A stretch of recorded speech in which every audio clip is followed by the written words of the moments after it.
4월 27일 목요일 아침입니다. 봄이 온 듯하더니 또 날씨가 쌀쌀해집니다. 여러분 건강 유의하시길 바랍니다. 그리고 우리가 어떠하든지 우리의 삶이 어떠하든지 날마다 하나님의 봄을 날마다 누리시는 저와 여러분의 삶이 될 수 있기를 소망합니다. 오늘도 우리 함께 찬양하며 아침의 문을 열어갔으면 좋겠습니다.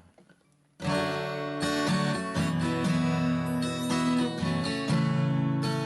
안에 우리 나라 주 안에 우린 하나 50은 달라도 예수님 한 분만 바라네. 사랑과 선행으로 서로를 격려해 따스함으로 보듬어가리.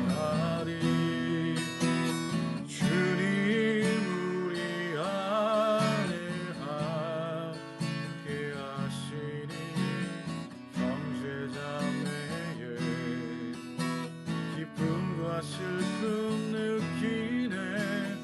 내 안에 있는 주님 모습 보네.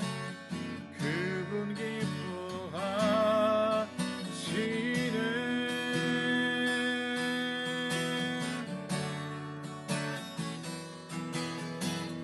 주님 우리를 통해 계획하시니 부족한 입술로 찬양하게 하시니. 주님 우리를 통해 계획하시니 너를 통해 하시길 기대해. 주님 우리를 통해 주님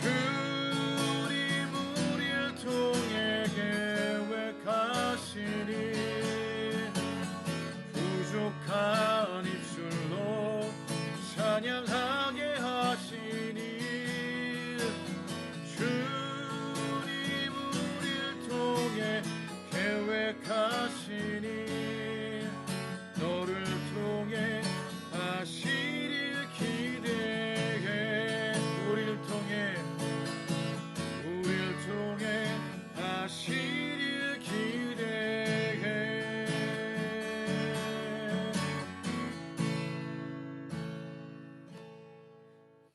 아멘. 하나님께서 저와 여러분을 통해서 우리를 통해서 하실 일들을 기대합니다. 오늘 말씀과 동행한 하루의 본문은 출애굽기 35장입니다. 오늘 본문 35장부터 40장까지는 성막의 건축에 대한 말씀입니다. 모세가 처음 십계명 돌판을 들고 산에서 내려왔을 때 백성들은 죄에 빠져 있었기 때문에 그들은 성막에 대해서 들을 수 없었습니다. 그러나 모세가 두 번째로 십계명 돌판을 들고 그들에게로 왔을 때 이스라엘 백성들은 첫 번째 실패를 되새기면서 하나님께 순종할 준비가 되어 있었습니다.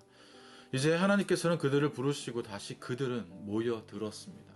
먼저 모세는 하나님의 명령을 전하기 위해 이스라엘 자손의 온 회중을 모았습니다. 1절입니다. 모세가 이스라엘 자손의 온 회중을 모으고 그들에게 이르되 여호와께서 너에게 명령하사 행하게 하신 말씀은 이러하니라.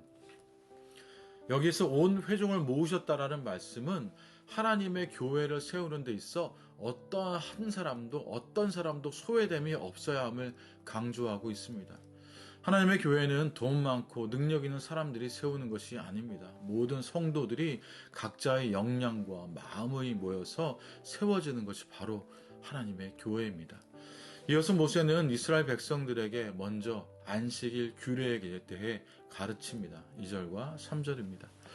엿새 동안은 일하고 일곱째 날은 너희를 위한 거룩한 날이니 여호와께서 엄숙한 안식일이라. 누구든지 이날에 일하는 자는 죽일지니 안식일에는 너희의 모든 처소에서 불도 피우지 말지니라. 모세가 가장 먼저 안식을 이처럼 반복해서 계속 강조하는 이유는 안식일을 온전히 지키는 것이 바로 건강한 믿음의 출발이기 때문입니다. 안식일을 온전히 지키는 것은 하나님의 창조주 되심과 보호자 되심을 인정하는 믿음의 행위입니다. 안식일은 하나님이 사람과 맺은 언약의 표징이기 때문에 안식일은 모든 명령의 기초가 되는 명령입니다. 또한 안식일을 엄숙히 지키라는 명령이 여기서 반복되는 또 하나의 이유는 이스라엘 백성들이 성막을 너무 열심히 짓느랴 안식일에도 일을 하면서 안식일을 온전히 지키지 못할 우려를 전하기 위함입니다. 성막을 짓는 일은 매우 중요한 하나님의 일입니다. 그러나 하나님께서는 안식일을 지키는 것, 하나님을 예배하는 일을 더 귀하게 여기셨습니다. 안식일은 하나님의 일조차도 쉬어야 한다는 가장 거룩한 날이었기에 안식일은 모든 처소에 불도 피우지 말라고 규정하기도 했습니다. 또한 안식일은 하나님께서 그의 백성에게 베푸실 영원한 안식을 예표하기에 반드시 하나님께서 정하신 법에 따라 거룩하게 지내야만 했습니다. 우리의 예배, 저와 여러분에게 가장 우선시 되어야 할 일은 먼저 예배임을 꼭 기억하시길 바랍니다. 이제 5절입니다. 너희의 소요 중에서 너희는 여호와께 드릴 것으로 택하되 마음에 원하는 자는 누구든지 그것을 가져다가 여호와께 드릴지니 곧 금과 은과 놋과. 모세는 온 회중에게 성막을 만드는 데 필요한 예물을 마음에 원하는 자는 드리라라고 말씀합니다. 이는 하나님께서 모든 이스라엘 백성들이 함께 힘을 모아 성막을 건축하기를 원하셨기 때문입니다. 그리고 하나님께 드리는 것은 자발적으로 드려진 것, 즉 마음에 원하는 자들이 드리는 것이어야 했습니다. 하나님께서는 예물의 종류와 크기 양보다 그 마음을 보시기에 자원하여 드리는 것을 받으셨습니다. 여러분, 교회가 든든히 세워지는 것도 마찬가지입니다. 교회는 어떤 특정한 몇몇 사람들이 세워가는 것이 아니라 온 성도가 힘을 모아서 세워가야 합니다. 또한 헌금은 성도의 의무가 아니라 성도의 특권입니다. 이스라엘 백성들이 자원하는 마음을 모아서 성막이 만들어져 가는 것처럼 성도들이 즐거이 드리는 자원하는 헌금이 모여 하나님 나라의 아름다움을 드러나게 될 것입니다. 이제 10절입니다. 물은 너희 중 마음이 지혜로운 자는 와서 여호와의 명령하신 것을 다 만들지니. 예물에 모이자 모세는 여러 가지 기물들과 기구들과 제사장의 옷들을 만들 일꾼들을 모집했습니다. 그 자격은 마음이 지혜로운 자들이어야 했습니다. 하나님의 공동체를 섬기는 일은 하나님의 지혜를 필요로 합니다. 그리고 지금 이 시대는 더더욱 하나님의 선한 청지기와 같이 하나님의 지혜를 힘입은 사람들이 절실히 필요합니다. 왜냐하면 지식과 과학이 발전할수록 세상의 타락도 그만큼 가속화되어지기 때문입니다. 따라서 하나님의 일꾼의 성도들은 더욱 지혜와 계시의 영을 통해 하나님의 교회를 하나님의 지혜로 이끌어가야 해야만 합니다. 그리고 계속해서 본문을 살펴보면 이스라엘 백성들 중에서 마음이 감동된 자와 자원하는 사람들이 성막을 짓기 위하여 필요한 예물을 가져왔습니다. 그 예물들 가운데서는 금과 은도 있었지만 배실과 염소 털 같은 그리 귀하지 않은 물품도 포함되어 있었습니다. 사람들은 자신의 형편에 따라 누구든지 하나님께 예물을 드릴 수 있도록 하나님께서 우리를 그렇게 이스라엘 백성들을 배려하신 것입니다. 이로도 백성들은 하나님의 성막을 짓기 위해 자신들이 가진 물질과 자신들의 섬김, 헌신을 기꺼이 드렸습니다. 남녀를 막론하고 또 족장이나 평민에 상관없이 모두 다 자원하여서 자신이 드릴 수 있는 것을 드렸습니다. 모든 백성들이 성막을 중심으로 한 마음이 되는 것입니다. 이러한 모습은 성경 전체에서 쉽게 볼 수 없는 장면입니다. 그것은 한 마음으로 주님 앞에 나아가는 것이 그만큼 어렵다는 것입니다. 또한 오늘 본문은 모든 이스라엘 백성들이 성막 짓는 일에 힘이 넘치도록 자원하여 드리되 어떤 사람들은 성막과 그 부속물의 쓸재료를 드렸고 어떤 사람들은 기술과 재능을 드렸다고 말씀합니다. 이와 마찬가지로 우리 교회 또한 모든 사람들이 모든 것을 똑같이 헌신해야 하는 것은 아닙니다.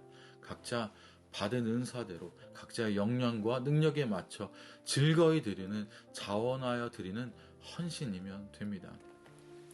사랑하는 푸른나무교회 성도 여러분, 오늘 우리는 이스라엘 백성들이 자신들이 지은 모든 죄를 회개하고 겸손한 마음으로 하나가 되어 하나님의 성막을 세우는 모습을 보았습니다.